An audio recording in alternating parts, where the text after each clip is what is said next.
अस्सलाम वालेकुम एवरीवन, मैं हूं फौजिया फरहान मक्की। आप देख रहे हैं एफएम लीगल। गाइस, आज हम बात करने जा रहे हैं दहेज और दहेज हत्या के बारे में। तो सबसे पहले हम ये पढ़ेंगे कि दहेज क्या है, दहेज हत्या क्या है, कोर्ट किन परिस्थितियों में दहेज मानती है कि दहेज हत्या हुई है। उसके अलावा हम बीएनएस के किस सेक्शन में इसको पढ़ते हैं दहेज हत्या को, और आईपीसी के किस सेक्शन में पढ़ते थे। उसके अलावा जो इससे रिलेटेड फेमस केस है, हम उनको भी यहाँ पे एक थोड़ी सी जानकारी लेंगे कि वो क्या होती है। तो आइए सबसे पहले हम शुरुआत करते हैं कि दहेज से, कि दहेज क्या है।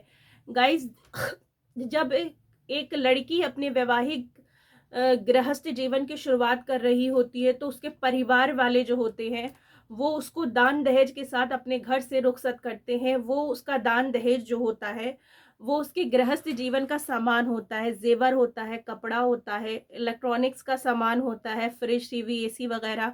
उसके अलावा उसके फर्नीचर हो जाता है, या उसके जो भी रोजमर्रा के ज़रूरियात का सामान होता है, वो सब लड़की के माता पिता लड़की को देते हैं। लेकिन अगर वो लड़की को दे रहे हैं और शादी के टाइम पर लड़का पक्ष ने या शादी के बाद लड़का पक्ष ने कोई डिमांड कर दी कि हमें गाड़ी दें, हमें पैसा दें, हमें ये दें, हमें वो दें, तो वो दहेज हो जाता है। गाइस, दहेज देना भी गलत है और दहेज लेना भी गलत है। आपके पास है, आपने दे दिया, जिसके पास नहीं है वो कहाँ से देगा। लेकिन समाज की भूख बढ़ जाती है, क्योंकि आपके पास था, आपने बेटी को दिया, लेकिन ये करीब के पास नहीं है, वो कहाँ से देगा। इस तरह से दहेज देना भी गलत है और दहेज लेना भी गलत है। तो जो दहेज देने वाले हैं वो इस बात को पेशेंसली समझें कि आप जो दें अपनी लड़की को दें। और अगर आपके जो भी खराब हो रहा है मैटर, आप ये ना कहें उसको कि हमने दहेज दिया था। वो दहेज नहीं था, वो उपहार था। उसके अलावा जब आप जैसे आपने दहेज दे दिया, सब कुछ हो गया, तो लड़के पक्ष को चाहिए कि वो उस दहेज को एडमिट ही ना करें। अगर आप इतने कैपेबल नहीं हैं कि अपने घर में किसी की लड़की को ला के बसा सकें, तो आप शादी मत करिए, सीधी सी बात है। ज़रूरी नहीं है कि आप उनके घर से सारा सामान ला के ही अपने घर को सजाएं। दूसरी बात ये है कि अब हम बात करते हैं, हमने दहेज समझ लिया कि दहेज क्या है। अब हम बात करेंगे कि दहेज से जो मृत्यु होती है वो क्या है। दहेज से जो मृत्यु होती है गाइस, वो ये होती है कि जब लड़की की मृत्यु 7 वर्ष के अंदर हुई हो। क्योंकि जो लड़की का टॉर्चर होता है वो एक दिन में नहीं कारित होता है, वो एक ग्राउंड बहुत दिन से, यानी कि जब से शादी हुई है, शादी की डेट से लेकर तब तक चलता है, जब तक कि लड़की की मृत्यु होती है। तो अगर लड़की को कोई दाह क्षति हुई है, कोई उसको शारीरिक क्षति हुई है, या फिर कुछ उससे इतना मेंटली टॉर्चर किया गया है लड़के या लड़के के परिवार वालों की तरफ से कि उसने प्रेशर में आके सुसाइड करना बेहतर समझा है, क्योंकि अगर वो सोशली जाती है तो उसको घर वाले भी परेशान, वो खुद भी परेशान, और समाज सबसे ज़्यादा परेशान करता है। हालांकि समाज कोई हेल्प नहीं करता, लेकिन परेशान करने में पूरा सहयोग देता है। तो इस तरह से अगर लड़की मेंटल टॉर्चर होके कोई गलत उठा लेती है कदम, तो वो उस लड़के वाले ही जिम्मेदार होते हैं।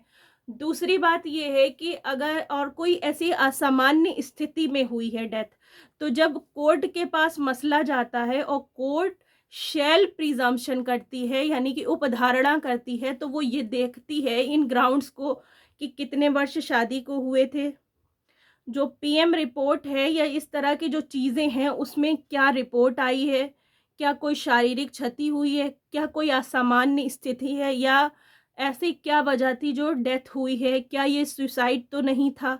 जो आपकी जो पीएम रिपोर्ट होती है, यानी कि पोस्टमार्टम रिपोर्ट, उसमें सारी चीज़ें क्लियर कर दी होती हैं। अब इसमें लड़के पक्ष वालों के लिए ये है कि जो आपकी सामान्य परिस्थिति में, मान लीजिए कि लड़की के घर वालों ने लिखवा दिया लड़की के मरने के बाद आपने डाउरी डेथ की है, लेकिन जो सामान्य स्थिति थी आपकी, वो आपकी अच्छी चल रही थी, मैरिज लाइफ, घर वालों से भी रिश्ता अच्छा था, आपसे भी रिश्ता अच्छा था। तो जब आपका रिश्ता अच्छा था तो आपके पास उसके भी सबूत होंगे, पिक्चर होंगे, वीडियोग्राफ होंगे, बातें हुई होंगी आपस में, या आप उनको लेके गए होंगे, सब जगह घुमाया फिराया होगा। तो ऐसे बहुत सारे सबूत, अगर वाकई आपने डाउरी डेथ नहीं की है, तो आपके पास रहते हैं।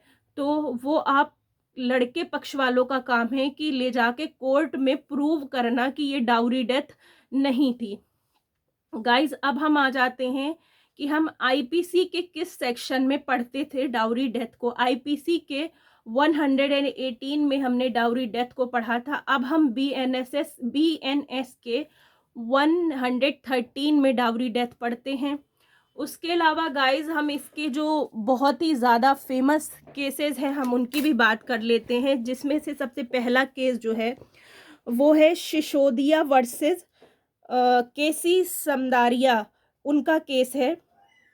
और जो दूसरा केस है वो पवन कुमार वर्सेस हरियाणा राज्य का है 1998 का। तो ये दो केस जो हैं वो डाउरी डेथ में बहुत ही ज़्यादा फेमस केस हैं। उसके अलावा देखिए गाइस, जो जब डाउरी डेथ होती है तो वो एक दिन में नहीं होती है, तो इसलिए जो कोर्ट ने सज़ा रखी हुई है वो सज़ा भी इसी तरह से है। डाउरी डेथ की जो सज़ा है वो 7 वर्ष है। और अगर आपने कुछ इस तरह का टॉर्चरस दिया है और वो प्रूव होता है तो कोर्ट आपकी 7 ईयर की सज़ा को अंटिल डेथ भी कर सकती है, यानी कि आजीवन कारावास। जब तक कि आप जिंदा रहेंगे तो जेल में ही आपको अपनी ज़िंदगी गुजारनी पड़ेगी। तो गाइज़ हमें उम्मीद है कि इस छोटी सी वीडियो से आपको बड़ी सी जानकारी मिली होगी। और अगर मेरा वीडियो आपको पसंद आता है तो प्लीज़ इसे लाइक कीजिए, कमेंट कीजिए, सब्सक्राइब कीजिए और साथ ही हमें भी मोटिवेट करिए, क्योंकि आपका जो कमेंट होता है वो भी हमारा मोटिवेशन की तरफ एक कदम होता है गाइज़। उसके अलावा जब आप हमें कमेंट करते हैं तो हम मोटिवेट होते हैं, इसलिए please comment, subscribe, share, like ये सब करते रहा करिए और प्लीज़ अच्छे अच्छे कमेंट किया करिए। मेरा मकसद बिल्कुल किसी को हर्ट करना नहीं रहता है। मेरा मकसद एक जो बेसिक जानकारी है इंसान की ज़िंदगी जीने के लिए, उसको अवेयर करना होता है कि आप प्लीज़ सावधानी से अपनी ज़िंदगी गुजारें। Thank you so much. मेरा वीडियो पसंद आया है तो हमें इसी तरह से सपोर्ट कीजिए। अल्लाह हाफ़िज़, बाय, टेक केयर।